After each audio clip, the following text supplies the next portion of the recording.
Friends, this is Shubham खांदे this side. कैसे हैं आप लोग? Welcome back to your favourite channel Shubh X talk show. आज की वीडियो काफ़ी इंपॉर्टेंट है और अवेयरनेस से रिलेटेड है, इसलिए सबसे वीडियो स्टार्ट होने से पहले आपको एक टास्क देता हूँ। ये वीडियो आपके रिलेटिव्स, आपके फ्रेंड्स और आपके जो कलीग्स है, नेबर्स है, इनको सर्कुलेट करो, इनमें सर्कुलेट करो। मैं किसी भी वीडियो को इतना एम्फेसाइज नहीं करता हूँ शेयरिंग के लिए, बस इस वीडियो में बहुत ही ज़रूरी है। क्या पता आपका एक शेयर आपके रिलेटिव्स के या आपके चाहने वालों के लाखों रुपए बचा दें, ऐसे भी हो सकता है। अभी तक अगर मेरे चैनल को सब्सक्राइब नहीं किया तो please subscribe to my channel and hit the bell icon also, क्योंकि ऐसे ऐसे इंटरेस्टिंग वीडियोस मैं आपके लिए लाते रहता हूँ दोस्तों। चलो, thank you. Let's get started to this video. Thanks for subscribe also, क्योंकि आपने कर ही दिया होगा अब तक। ठीक है, समझदार हो आप। तो हम आज की वीडियो को शुरुआत करते हैं डिजिटल एरा से। क्या है डिजिटल एरा? क्योंकि जितनी भी जो फिजिकल चीज़ें थी ये ऑनलाइन शिफ्ट हो गई है। जितनी भी फिजिकल ट्रांजैक्शन होती थी ये ऑनलाइन शिफ्ट हो गई हैं। जितनी भी एजुकेशन से लेके जितने भी चीज़ें हैं, और आने वाले समय में डिजिटलाइजेशन क्योंकि गवर्नमेंट भी इसको प्रोवाइड कर रही है, डिजिटल इंडिया, स्टार्टअप इंडिया, क्योंकि ये डिजिटल एरा में है कि ये चीज़ें परिवर्तन संसार का जैसे नियम है ना, वैसे ही डिजिटल एज में हम अभी रह रहे हैं। पर जिस प्रकार किसी चीज़ के कुछ फ़ायदे और नुकसान होते हैं, वैसे इस एज के भी हैं। इस तरह नुकसान भी होते हैं लोगों के। क्यों, कैसे, हम इस वीडियो में डिटेल में जानेंगे। ये जो स्कैमर्स हैं, ये जो लोगों को फंसाने का ट्राई करते हैं या फंसा रहे हैं, ये इनमें नए नए तरीके आ रहे हैं लोगों के जेब से पैसे निकलवाने के लिए। ये जो स्कैमर्स हैं ना, ये अपना झंडा गाड़ के बैठे हैं अपना इंटरनेट पे, और ये राह देख रहे हैं कि कब मैं इनके जेब से पैसे निकलवाऊं। पर ज़्यादा से ज़्यादा हम अगर अवेयर रहेंगे तो इनसे बचे रहेंगे। और इनमें कैसे कैसे नए नए तरीके हैं, यह अभी इस वीडियो में हम डिटेल में जानेंगे। इसलिए इस वीडियो को एंड तक देखना बहुत ही ज़रूरी है। इंडिया की बात करते हैं। इंडिया में जो हमारे नेबर्स जो कंट्रीज़ है, उनमें से भी हमारे यहाँ साइबर अटैक होता है। कैसे होता है, पहले तो हम कंट्रीज़ के बारे में जानेंगे। पहले पाकिस्तान, हमारा पड़ोसी मुल्क, बांग्लादेश एंड चाइना, इन देशों में से हमारे यहाँ क्राइम ऑपरेट होता है। पर प्राइमरीली इस वीडियो में हम स्पेशली जामतारा के ऊपर फोकस करेंगे। क्या है ये जामतारा, कहाँ है ये? जामतारा झारखंड में, रांची, झारखंड की जो कैपिटल है रांची, उससे लगभग 225 किलोमीटर दूर ये शहर है। शहर क्या, हम उसे गांव भी कह सकते हैं। काफ़ी जंगल का एरिया है और बड़े बड़े टावर्स आपको वहाँ दिखेंगे। और शॉकिंग फैक्ट ये है कि लगभग 80% जो क्राइम ऑपरेट होता है ना इंडिया का, वो सिर्फ जामतारा से ही होता है। सिर्फ एक जगह, एक छोटी सी जगह से इतना बड़ा crime, 80% crime, it's a huge number. वैसे तो 2002 से जामतारा में क्राइम ऑपरेट होना स्टार्ट हो गया था, बट आफ्टर डीमोनेटाइजेशन, क्योंकि वो काफ़ी अनसक्सेसफुल रहा, बट उस टाइम में इन क्राइम में तो बूस्ट ही आ गया। ये जो क्राइम ज़्यादा से ज़्यादा वहाँ से ऑपरेट हो रहे थे, क्योंकि हम डिजिटल एरिया, लोगों ने ऑनलाइन डिजिटल पे करना स्टार्ट कर दिया था। ये लोगों को फ़ोन करते थे कि हम आपके पैसे जो एक्सचेंज, आपको इतने लाइन में लगने की कोई ज़रूरत नहीं है, हम यहाँ से, क्योंकि लोग तब तो अवेयर ही नहीं थे ना, तो सबसे ज़्यादा वहाँ उन्होंने फ़ायदा ये ले लिया। और इन स्कैमर्स ने किस किस को नहीं लूटा दोस्तों, किस किस को नहीं लूटा इन्होंने। एक्टर हो, बिजनेसमैन हो या पॉलिटिशियन हो, अमिताभ बच्चन के अकाउंट से इन्होंने पैसे चुरा लिए, और क्या कह सकते हैं। और काफ़ी जो नेता थे, मिनिस्टर्स थे, उनके भी तब उन्होंने लोगों में है ना, मीडिया भी शो कर रही थी, इतनी बड़ी बड़ी हस्तियों के अकाउंट से अगर पैसे जा रहे थे तो इंडिया जो मीडिया है वो सतर्क हो गई, और इंडिया में सबसे ज़्यादा अवेयरनेस फैला देखा गया तब उस दौर में। बट फिर भी बहुत सारे लोग अभी अवेयर नहीं है साइबर क्राइम के इसमें। पर हम सबसे पहले जानेंगे कि यह क्राइम करते कैसे हैं, कैसे करते हैं क्राइम। क्योंकि ये पढ़े लिखे तो नहीं होते हैं दोस्तों, बिल्कुल पढ़े लिखे नहीं होते हैं। कोई चौथी फेल है, पाँचवीं फेल है, पढ़े लिखे नहीं होते। ये सीखते कैसे हैं? बस छोटा सा कोर्स कर लिया, या कोर्स भी करने की ज़रूरत नहीं है।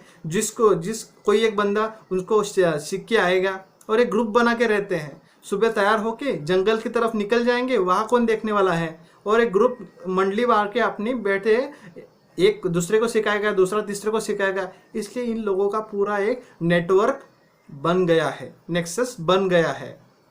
और आपको ये कॉल करेंगे, और इनके पास आपका नंबर भी नहीं होता है और आपका नाम भी नहीं पता है इन लोगों को। बस ये ऐसे ही रैंडम 3752 ऐसे ही कुछ नंबर डाल के पूरा 10 डिजिट का आपको कॉल करेंगे और आपसे जानकारी निकलवाने के लिए ट्राई करेंगे, क्योंकि उनके पास आपकी कोई भी जानकारी नहीं है दोस्तों। ये आपसे पूछेंगे कि सर, और इतनी सफाई से बोलेंगे कि आपको पता ही नहीं चलेगा कि ये रियल में बैंक से आया है नंबर या किसी फ्रॉड का है। आपसे बोलेंगे कि हेलो सर, मैं बैंक से बोल रहा हूँ, आपका बैंक एग्जीक्यूटिव बोल रहा हूँ या मैनेजर बोल रहा हूँ, और फिर आपसे ये इतनी मीठी मीठी बातें करेंगे और आपसे कुछ थोड़ा सा इंफॉर्मेशन लेने का ट्राई करेंगे। क्या मांगेंगे वो आपसे आपका जो एटीएम का पिन है, जो 16 डिजिट का जो एटीएम है उसका वो जो लास्ट 6 डिजिट जो नंबर्स है वो आपसे मांगेंगे वो। और क्या मांगेंगे, आपका जो सीवीवी जो एक्सपायरी डेट वो जो पीछे होता है, जो 3 आंकड़े होते हैं वो आपसे मांगेंगे, जुटाएंगे। तब क्या होगा, उनके मोबाइल में एक ओटीपी आपके मोबाइल पे एक ओटीपी आएगा, वो आपसे ओटीपी भी पूछ लेंगे। क्यों? क्योंकि वो आपसे बोलेंगे कि हम आपकी केवाईसी अपडेट कर रहे हैं और आपसे ये जानकारी लेंगे, और उनके पास फिर ओटीपी आपसे मांग लेंगे, फिर आपका अकाउंट को पूरा साफ कर देंगे।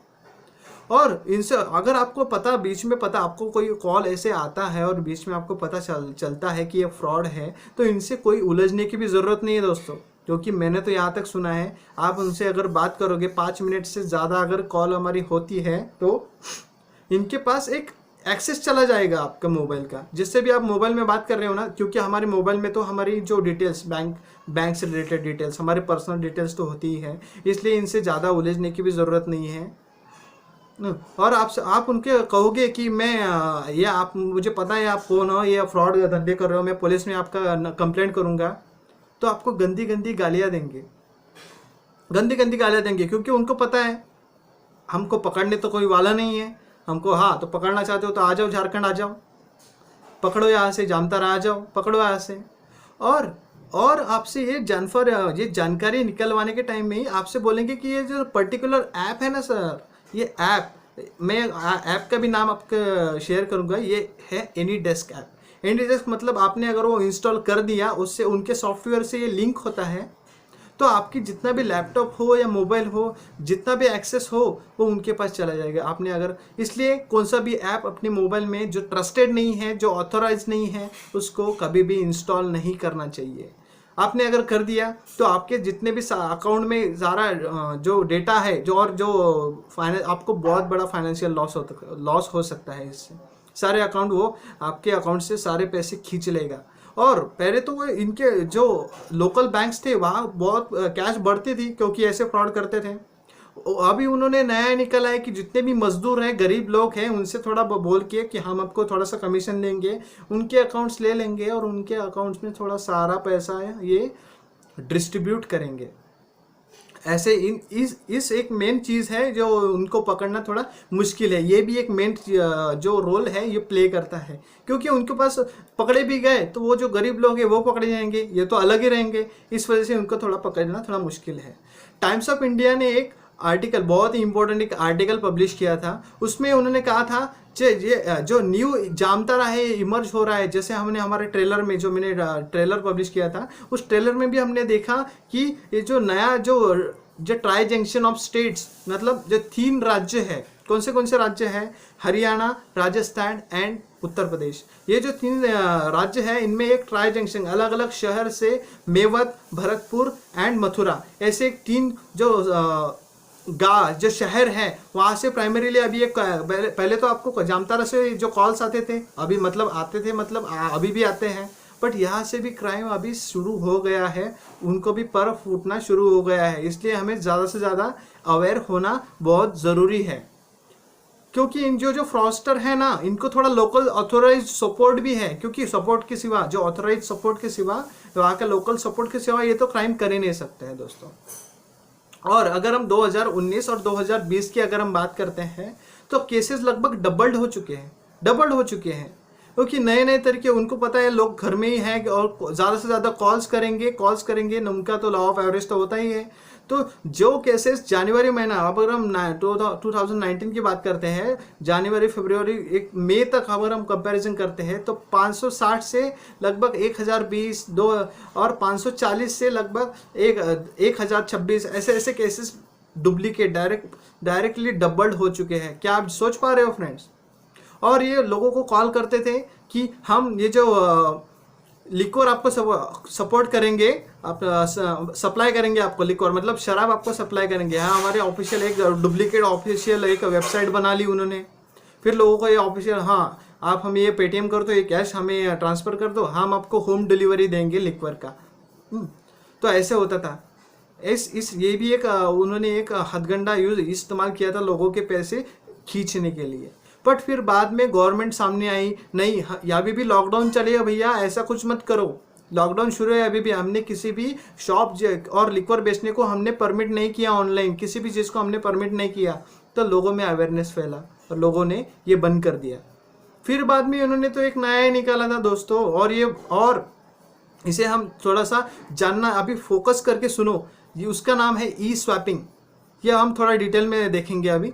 ई स्वैपिंग प्राइमरीली क्या है? ई स्वैपिंग और ई सिम भी बोलते हैं। स्वैप मतलब अभी हमने हमारे ट्रेलर में भी देखा था कि लगभग जो दिल्ली का जो आदमी थे, जो बिजनेसमैन थे, उनके लगभग 1.86 करोड़ उनके अकाउंट से अचानक चले गए। उनको 6 मिस कॉल आए थे और क्या पता उन्होंने पहले थोड़ा इन्फॉर्मेशन थोड़ी सी शेयर की होगी, पर वो होती कैसे, ऑपरेट कैसे है, ये अभी हम आगे नेक्स्ट अभी देखेंगे। अभी तो पहले हम सिम के बारे में देखेंगे। क्या है ये सिम?